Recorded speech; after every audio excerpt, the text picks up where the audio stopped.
Assalamualaikum warahmatullahi wabarakatuh. Yang terhormat Ibu Elinda Rizkasari, SPD MPD, selaku dosen pengampu mata kuliah metodologi penelitian. Perkenalkan, nama saya Rizky Barul Hayat dengan NPM 21540105. Perkenankanlah saya di sini untuk menyampaikan proposal penelitian saya, yaitu adalah proposal penelitian kualitatif dengan judul pengaruh peran orang tua dalam membantu anak belajar di rumah terhadap perkembangan pola pikir siswa kelas 3 SD Negeri Yosodipuro 104. Pada proposal penelitian saya kali ini terdapat beberapa pembahasan, di antara yang pertama adalah pendahuluan, dan yang kedua adalah tinjauan teori dan kerangka berpikir, dan yang ketiga adalah metode penelitian. Baik, memasuki pembahasan yang pertama, yaitu adalah bagian pendahuluan, di mana pembagian pendahuluan ini terdapat beberapa poin. Di sini saya akan membahas urut dari poin yang pertama, yaitu adalah latar belakang masalah. Pendidikan merupakan faktor kunci dalam pembentukan karakter dan kemampuan individu seseorang peserta didik atau seorang anak. Proses pendidikan tidak hanya terbatas pada lingkungan sekolah, tetapi juga melibatkan peran aktif orang tua di rumah. Orang tua memiliki peran penting dalam membentuk peserta didik belajar di rumah atau membantu peserta didik belajar di rumah. Sehingga penelitian tentang peran orang tua dalam mendukung pembelajaran anak ini menjadi relevan. Pada era globalisasi ini, tuntutan kebutuhan pendidikan semakin meningkat dan perubahan pola pembelajaran yang semakin dinamis menuntut peran aktif orang tua. Adanya pandemi COVID-19 yang memaksa pendidikan beralih ke pembelajaran jarak jauh menjadi keterlibatan orang tua dalam mendampingi anak belajar di rumah semakin esensial. Beberapa faktor menunjukkan bahwa peran orang tua dalam pendidikan memiliki dampak yang signifikan. Pertama, penelitian menunjukkan bahwa anak-anak yang mendapatkan dukungan dan bimbingan dari orang tua cenderung mencapai prestasi akademis yang lebih baik. Dan yang kedua, interaksi positif antara orang tua dan anak dapat menciptakan lingkungan belajar yang kondusif, meningkatkan motivasi anak untuk belajar. Selain itu, melibatkan orang tua dalam pendidikan memiliki implikasi jangka panjang yang positif. Anak-anak yang dibimbing dengan baik oleh orang tua cenderung mengembangkan keterampilan sosial, kepemimpinan, dan rasa tanggung jawab yang kuat. Oleh karena itu, peran orang tua dalam mendukung pembelajaran di rumah menjadi sangat penting untuk generasi yang tampil dan terampil dan berdaya saing tinggi.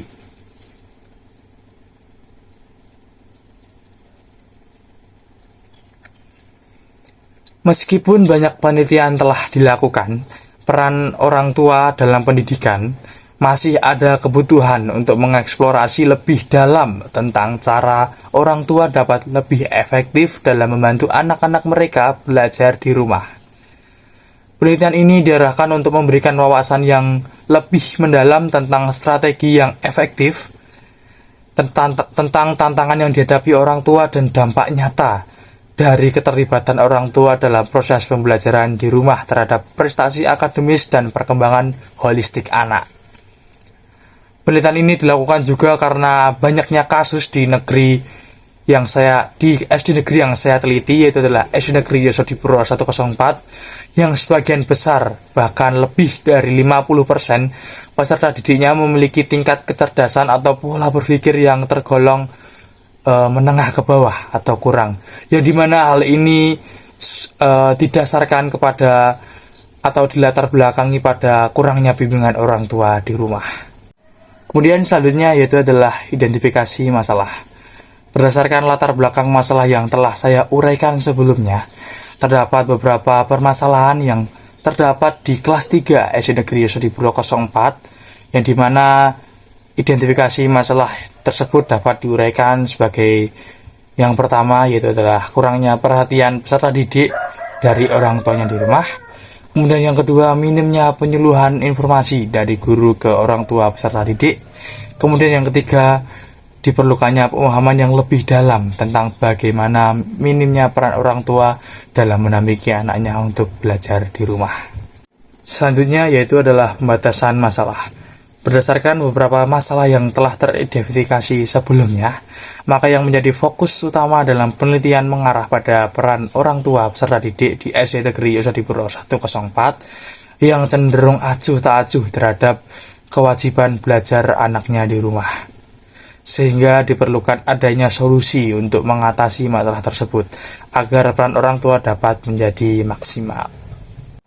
Kemudian yang selanjutnya berdasarkan uraian latar belakang yang telah diuraikan sebelumnya, di sini muncul perumusan masalah yang dikemukakan oleh peneliti, di mana rumusan masalah pada penelitian ini yaitu sebagai berikut. Untuk yang pertama yaitu adalah apa penyebab orang tua kurang memberikan bimbingan pada peserta didik. Kemudian yang kedua, apa dampak untuk peserta didik akibat kurangnya bimbingan orang tua. Kemudian yang ketiga, mengapa kurangnya bimbingan orang tua terhadap peserta didik harus segera diatasi. Kemudian yang keempat, apa solusi yang bisa diberikan untuk mengatasi kurangnya bimbingan orang tua. Kemudian berdasarkan rumusan masalah tersebut yang telah saya sampaikan sebelumnya, di sini saya menemukan tujuan penelitian saya, yaitu untuk yang pertama, untuk mengetahui penyebab mengapa orang tua peserta didik kurang dalam memberikan bimbingan.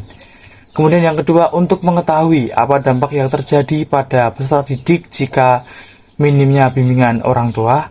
Kemudian yang ketiga, untuk mengetahui alasan mengapa minimnya bimbingan harus segera diatasi. Kemudian yang keempat, untuk mengetahui solusi apa yang bisa diberikan atau yang harus diberikan guna mengatasi kurangnya bimbingan orang tua. Kemudian untuk poin yang selanjutnya yaitu adalah manfaat penelitian. Adapun manfaat penelitian yang diperoleh melalui penelitian ini yaitu pertama, pemahaman terhadap tantangan dan hambatan. Penelitian dapat membantu mengidentifikasi tantangan dan hambatan yang dihadapi orang tua dalam memberikan bimbingan kepada anak-anak mereka. Hal ini dapat melibatkan aspek-aspek seperti keterbatasan waktu, pengetahuan, dan juga dukungan sosial. Kemudian yang kedua yaitu adalah perbaikan kualitas pendidikan. Dengan memahami faktor-faktor yang menyebabkan minimnya bimbingan orang tua, penelitian dapat memberikan dasar bagi perbaikan dalam sistem pendidikan. Rekomendasi dari penelitian dapat digunakan untuk merancang program-program atau inisiatif-inisiatif yang bertujuan meningkatkan keterlibatan orang tua. Kemudian yang ketiga, peningkatan keterlibatan orang tua. Dengan itu, penelitian dapat memberikan wawasan tentang cara-cara yang efektif untuk meningkatkan keterlibatan orang tua dalam pendidikan anak atau peserta didik. Ini bisa termasuk pengembangan program pelatihan ataupun kampanye informasi yang dapat membantu orang tua merasa lebih percaya diri dan terlibat dalam perkembangan pendidikan anak mereka. Kemudian yang keempat, dampak terhadap prestasi akademis. Penelitian dapat menyelidiki korelasi antara tingkat bimbingan orang tua dan prestasi akademik peserta didik. Data yang diperoleh dari penelitian ini dapat membantu membentuk kebijakan pendidikan yang lebih efektif untuk meningkatkan hasil akademis anak-anak. 5. Pengembangan sumber daya dukungan. Penelitian dapat membantu mengidentifikasi sumber daya dan dukungan yang dapat diberikan kepada orang tua untuk membantu mereka memainkan peran yang lebih aktif dalam mendukung pendidikan anak-anak mereka. Ini bisa melibatkan penyediaan panduan, seminar, ataupun akses ke komunitas pendidikan. Yang keenam, pemahaman terhadap dampak psikologis pada anak. Minimnya bimbingan orang tua dapat memiliki dampak psikologis pada anak-anak. Penelitian dapat memberikan wawasan tentang dampak ini, membantu mengidentifikasi gejala-gejala yang mungkin timbul, dan juga memberikan dasar untuk pengembangan intervensi psikologis jika diperlukan. Yang ketujuh, pembentukan kebijakan pendidikan. Hasil penelitian dapat menjadi dasar untuk memasukkan atau merumuskan kebijakan-kebijakan pendidikan yang lebih baik, termasuk kebijakan yang mendorong partisipasi aktif orang tua dalam pendidikan anak. Kemudian dengan melakukan penelitian terhadap minimnya bimbingan orang tua terhadap peserta didik, kita dapat bergerak menuju solusi yang lebih baik atau solusi yang terbaik dan efektif untuk meningkatkan kualitas pendidikan dan dukungan bagi perkembangan anak-anak. memasuki pembahasan yang kedua, yaitu adalah tinjauan teori dan kerangka berpikir. Di sini saya akan membahas tinjauan teori terlebih dahulu, di mana untuk poin yang pembahasan yang pertama yaitu adalah pengertian orang tua. Orang tua merupakan figur yang memegang peran krusial dalam kehidupan anak-anak. Secara esensial, orang tua adalah individu atau pasangan yang memiliki keturunan dan bertanggung jawab untuk merawat, mendidik, dan membimbing perkembangan anak-anak mereka. Peran ini tidak hanya mencakup aspek fisik seperti memberikan kebutuhan dasar seperti makanan, tempat tinggal, dan pakaian, tetapi juga melibatkan dimensi emosional dan pendidikan. Dalam dimensi emosional, orang tua berfungsi sebagai penyalur kasih sayang dan dukungan emosional bagi anak-anak. Mereka menciptakan lingkungan yang aman dan memberikan rasa kepercayaan diri yang diperlukan bagi perkembangan kesejahteraan psikologis anak. Orang tua juga berperan dalam membentuk ikatan emosional yang kokoh antara mereka dan anak-anak mereka, menciptakan dasar keamanan yang memungkinkan anak-anak mengembangkan hubungan yang sosial yang sehat. Di sisi pendidikan, orang tua adalah agen utama dalam transfer nilai-nilai norma sosial dan pengetahuan kepada anak-anak. Mereka tidak hanya menjadi guru pertama dalam kehidupan anak-anak, tetapi juga model peran yang menginspirasi perilaku dan sikap anak. Proses pendidikan ini dimulai sejak dini ketika anak masih dalam proses tahap perkembangan awal dan terus berlanjut sepanjang kehidupan anak-anak, membentuk karakter dan orientasi mereka terhadap dunia. Orang tua juga memainkan peran penting dalam mendidik anak-anak dan membimbing anak-anak dalam mengembangkan keterampilan sosial.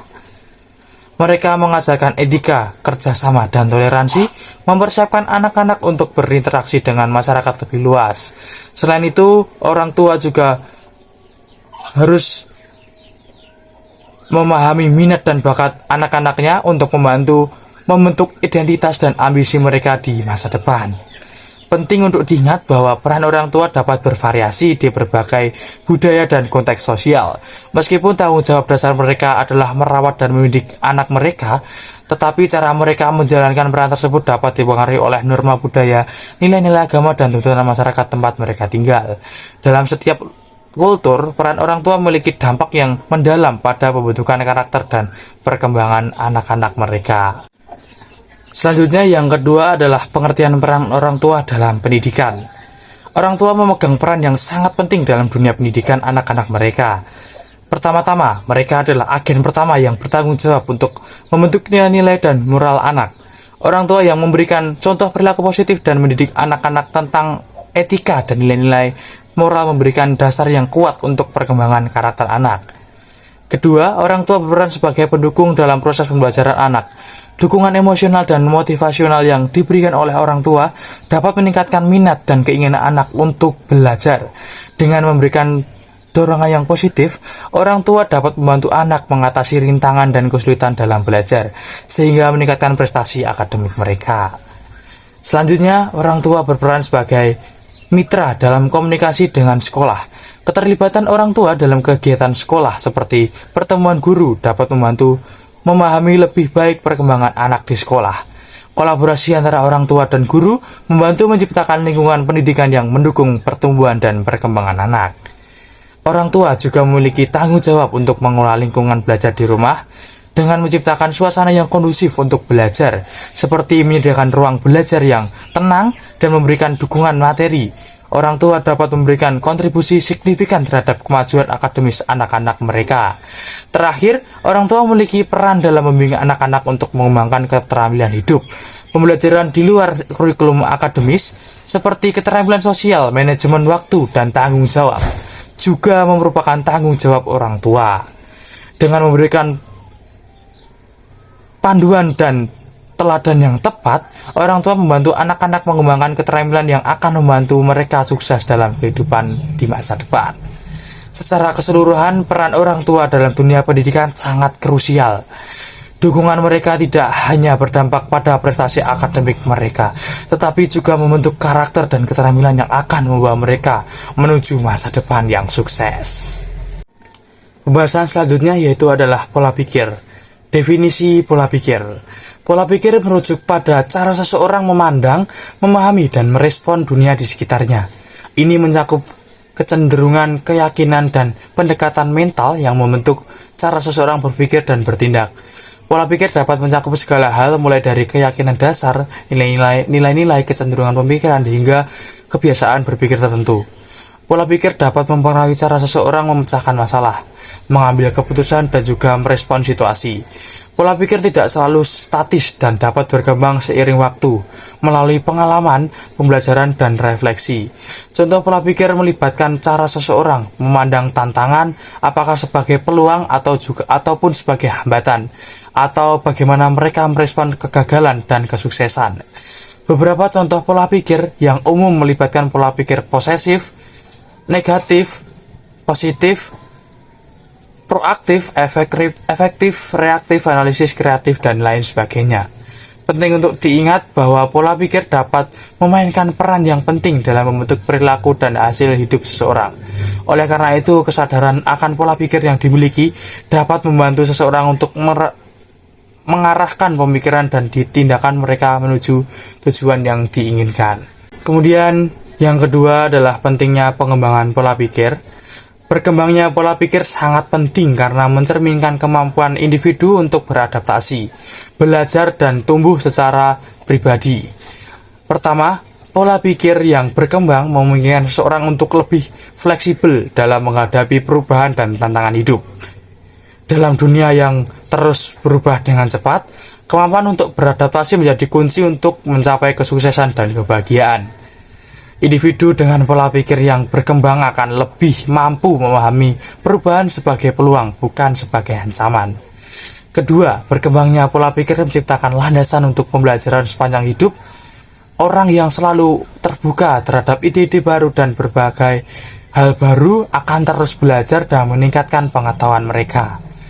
Kemampuan untuk terus belajar adalah aset berharga dalam menghadapi tuntutan dunia yang terus berkembang. Ketiga, pola pikir yang berkembang memungkinkan seseorang untuk mengatasi hambatan dan menghadapi tantangan dengan lebih baik. Ketika seseorang memiliki pola pikir yang terbuka dan positif, ia cenderung melihat solusi daripada masalah.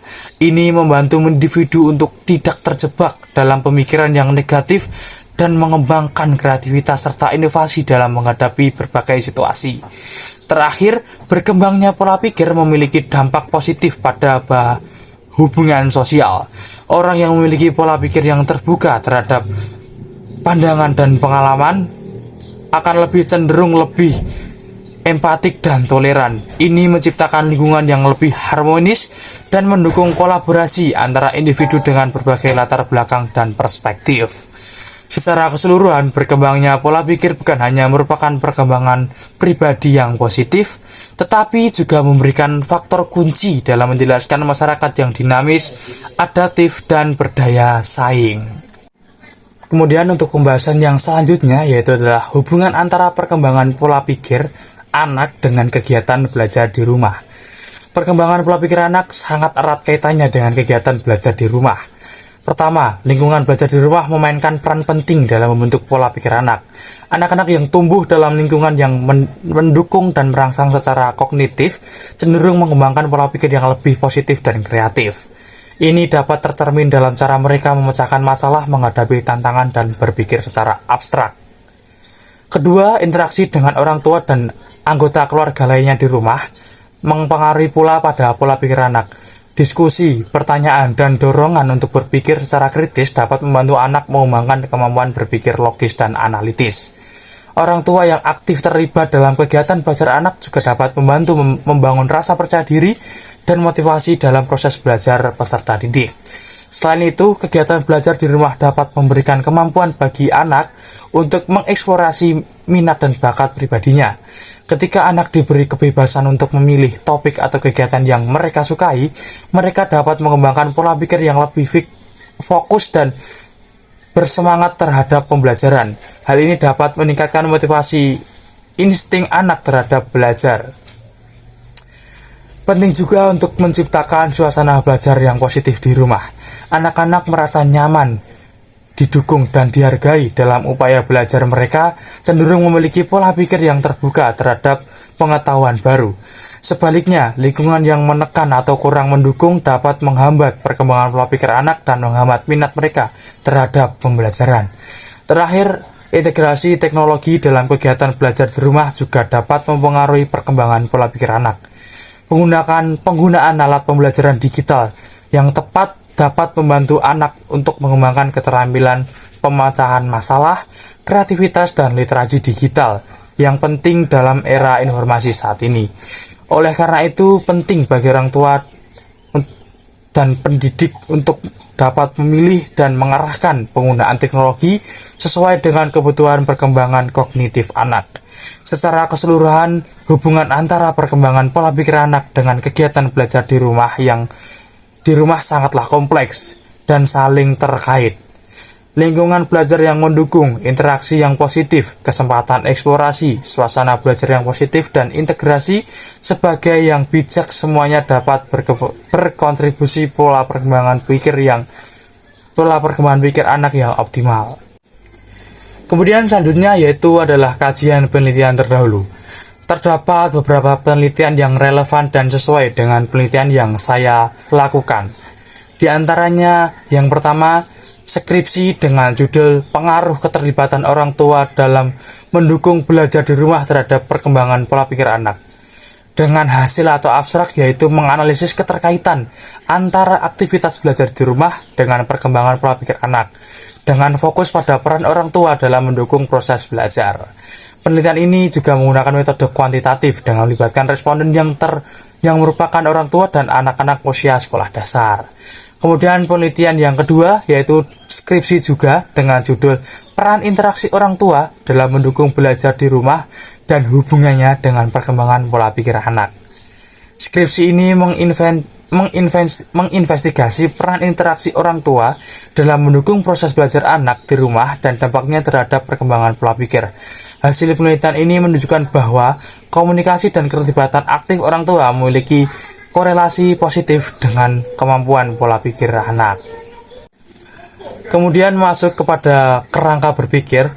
Di sini terdapat gambar sebuah kerangka yang saya buat, yaitu yang pertama, yang paling atas itu adalah perilaku belajar anak di rumah, yang dimana kemudian lanjut kedua yaitu adalah minimnya peran orang tua bagi anak, dimana keterkaitannya yaitu adalah perilaku belajar anak di rumah itu salah satunya dipengaruhi oleh minimnya peran orang tua bagi anak, yang dimana minimnya peran orang tua bagi anak ini terdapat beberapa faktor juga yang mempengaruhi hal tersebut. Di antaranya yang pertama itu adalah kurangnya pendidikan orang tua, kemudian yang kedua adalah kondisi keuangan, kemudian yang kedua adalah tuntutan pekerjaan, dan yang keempat adalah konflik keluarga. Itulah tadi adalah kerangka berpikir yang pada intinya mengacu kepada perilaku belajar anak di rumahnya, seperti itu. Kemudian pembahasan yang ketiga yaitu adalah metode penelitian. Untuk pembahasan yang pertama atau poin yang pertama yaitu adalah tempat dan waktu penelitian. Penelitian ini dilakukan di SD Negeri Yosodipuro nomor 104 Surakarta. Alasan saya memilih tempat ini sebagai tempat penelitian yaitu adalah dikarenakan bertepatan dengan pelaksanaan PLP1, di mana penelitian ini dilaksanakan pada Jumat 10 November 2023. Kemudian poin yang kedua adalah bentuk dan strategi penelitian. Pada penelitian kali ini saya menggunakan jenis penelitian kualitatif, di mana berisi tentang penjelasan dan pemaparan tentang masalah yang diangkat dalam sebuah penelitian. Dan juga jenis penelitian kualitatif berfokus pada suatu permasalahan yang bersifat kualitatif pula, dan bersifat deskriptif yang memerlukan adanya suatu analisis. Pada penelitian jenis ini, saya juga diharuskan menyampaikan hasil dari penelitian yang didasarkan atau dilakukan secara diringkas dan juga deskriptif. Saya memilih jenis penelitian kualitatif karena data dan permasalahan yang saya angkat juga bersifat kualitatif. Dalam penelitian ini, saya bermaksud untuk menelaah keterhubungan atau keterkaitan peran orang tua dalam pembelajaran anak di rumah di SD Negeri Yosodipuro 104. Maka dari itu, saya memilih metode ini agar lebih mudah untuk melakukan analisis dan pemaparan data kolektif yang ada. Kemudian yang ketiga atau poin yang ketiga adalah sumber data. Sumber data adalah subjek di mana atau dari mana suatu data dapat diperoleh. Dengan jelasnya, jika peneliti menggunakan teknik penelitian, maka sumber datanya adalah suatu proses terhadap suatu hal yang diamati. Pada penelitian kali ini, peneliti mencoba menguji dan berdasarkan sumber data primer. Data primer yang didapat dari observasi secara langsung serta wawancara secara langsung pada wali kelas 3 SD Negeri Yosediburo 104. Kemudian objek penelitian kali ini adalah peran orang tua peserta didik di SD Negeri Yosediburo 104, lebih tepatnya orang tua wali kelas 3. Karena menurut informasi dari wali kelas, orang tua memiliki peran yang sangat minim dalam membantu peserta didik belajar di rumah. Kemudian yang selanjutnya adalah teknik pengumpulan data.